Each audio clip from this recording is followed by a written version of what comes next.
మన చరిత్రను పెద్దగా చేసేటప్పుడు చిన్నగా చేసేటప్పుడు మాట్లాడాలనంటే ఇలా ఉత్తరప్రదేశ్ లవ్ జిహాద్కి కేంద్రం అయిపోయి ఒక మ్యాసివ్ లవ్ జిహాద్ ర్యాకెట్ బద్దలైంది ఫ్రెండ్స్. ఇవాళ ఉత్తరప్రదేశ్లో ఒక మ్యాసివ్ లవ్ జిహాద్. నిజంగా చెప్పాలనంటే ఈ లవ్ జిహాద్కి 100 కోట్ల ఫారిన్ ఫండింగ్ ఉందంట. ఎంత? 100 కోట్ల ఫారిన్ ఫండింగ్ ఉందంట. ఆధారాలతోనే మీ చిత్రగుప్త.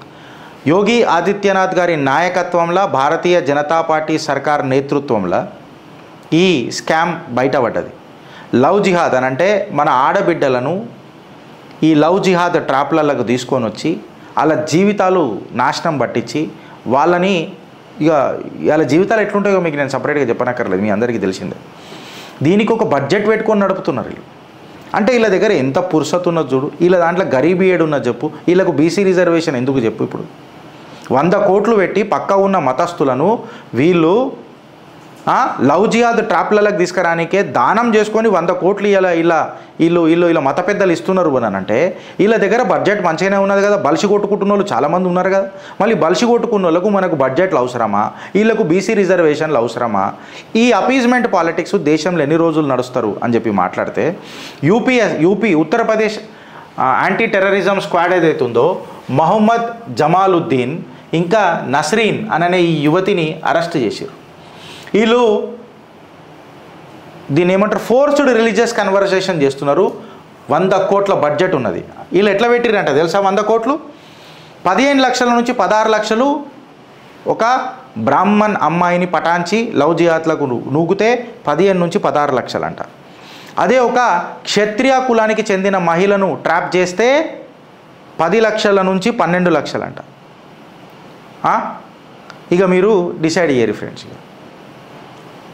అదే ఎస్సీ ఓబీసీ ఎవరున్నా 10 నుంచి 12 లక్షలు అంట. అదే బ్రాహ్మణ్ క్షత్రియ ఇంకా సిక్ గర్ల్స్ సర్దారిణీలు ఎవరైతే ఉంటారో వాళ్ళని ట్రాప్ చేస్తే 15 నుంచి 16 లక్షలు అంట. ఇంత మత పిచ్చ వరకు అని ఉంటుందా? ఇంత మత పిచ్చ వరకు అని ఉంటుందా? మళ్ళీ పొద్దుగా ఇది మాట్లాడితే ఇప్పుడు మనని మత పిచ్చానంటారు వీళ్ళు.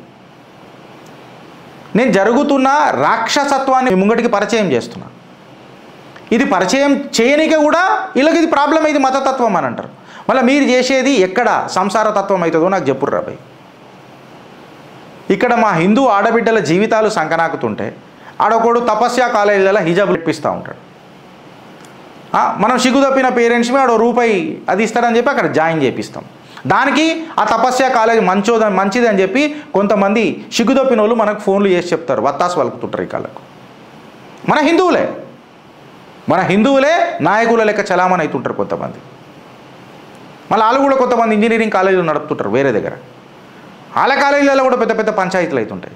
కానీ మీ పిల్లలు బాగున్నారా అననే తత్వం మీకున్నదా అని చెప్పి నేను అడిగితే అది మతతత్వం అవుతుంది వేరేడికి. కేరళ ఓ పెద్ద ఏమంటారు, అక్కడ లిటరసీ రేట్ చాలా మంచిగుందని అంటారు. అందరూ చదువుకున్న వాళ్ళు అని చెప్పి మాట్లాడతారు కదా. ఆడ చూడుండ్రి మళ్ళీ అంత లిటరేట్ కేరళలో medicine rejection of medicine, sharia justice and embrace of ఇస్లామిస్టులు. ఏమైంది అని అంటే ఒక చిన్న పిల్లగాడికి జాండీస్ ఏమో వచ్చిందట. జాండీస్ ఏమో వస్తే మందు ఇవ్వద్దు అని అట్లనే తక్కువవుతుంది, మన షరియాలు ఇట్లాంటి మందులు వేయొద్దు అని చెప్తే ఆ పోరడు చచ్చిపోయిందట.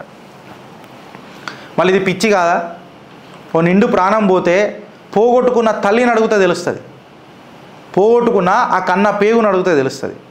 ఫోర్స్డ్ కన్వర్జన్సు జిహాదీ గ్రూమింగు కేరళలో మామూలుగా ఉన్నదా? అది కూడా మామూలుగా ఉన్నదా? ఈడ ఉత్తరప్రదేశ్ లాంటి ముఖ్యమంత్రి ఉంటే ఇలా బద్దలు భాషింగాలు అవుతుండేనా లేదా? మీరు చెప్పుర్రు ఈ ర్యాకెట్లు. ఈడ చూడుర్రి, forced conversations and jihadi grooming, Dalit girl, మళ్ళీ జై భీమ్ జై మీమ్ అని చెప్పి మాట్లాడుతున్న అసదుద్దీన్ ఓవైసీ గారు దీని మీద మాట్లాడాలన్నా వద్దా ఫ్రెండ్స్? మళ్ళీ దళిత్ గర్ల్ని ఎత్తుకోపోయి అబక్ట్ చేసి ఫోర్స్డ్ కన్వర్షన్ చేస్తుంటే చూడుర్రి, 19-year-old Dalit girl from Prayagraj UP. ఇక్కడ నుంచి యూపీ నుంచి ఆ పిల్లని ఎత్తుకొని వచ్చి కేరళలకు తీసుకొని వచ్చి ఇక్కడ ఫోర్సుబుల్గా కన్వర్ట్ చేసి లవ్ జిహాద్ చేసి ఆమె ఫ్యామిలీ మెంబర్స్ నుంచి ఆమెను దూరం చేసి ఆమె చేతులు గీతులు ఇక indoctrinated by the handlers and taught to be a good Muslim wife, ఆమెకు ఇస్లాం నేర్పి ఇది కన్వర్షన్ కాదా?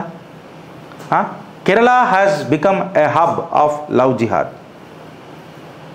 ఇవాళ షరియా జస్టిస్ స్కిల్స్ అని చెప్పి కొన్ని కథనాలు వస్తున్నాయి ఫ్రెండ్స్. ఇగో ఇక్కడ పెట్టిన నేను. ఇవాళ రసీనాస్ సూసైడ్ ఆఫ్టర్ ఇస్లామియా మాబ్ ట్రయల్.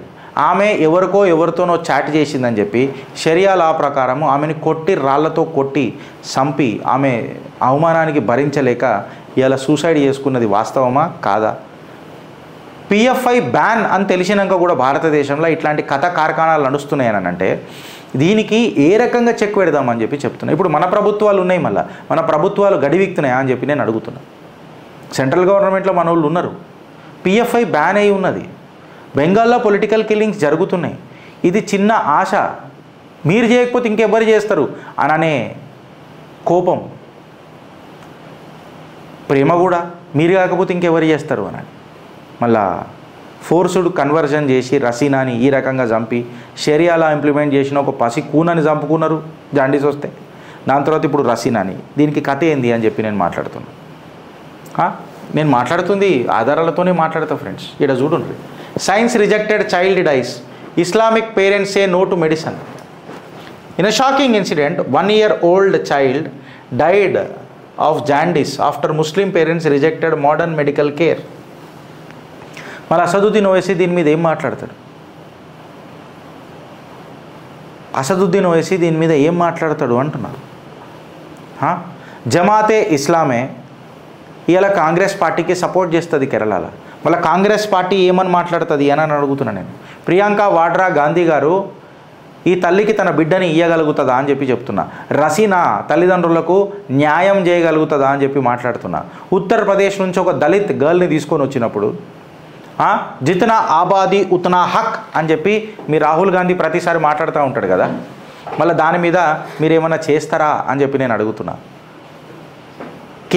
కేవలం ప్రజలను మభ్యపెట్టుడేనా, లేక మీ రాజకీయాలలో నిజాయితీ ఏమన్నా ఉన్నదా అని చెప్పి నేను ఇవాళ మిమ్మల్ని ప్రశ్నిస్తున్నా. ఆలోచిస్తారా లేక అనుభవిస్తారా ఫ్రెండ్స్? భారత్ మాతాకి జై.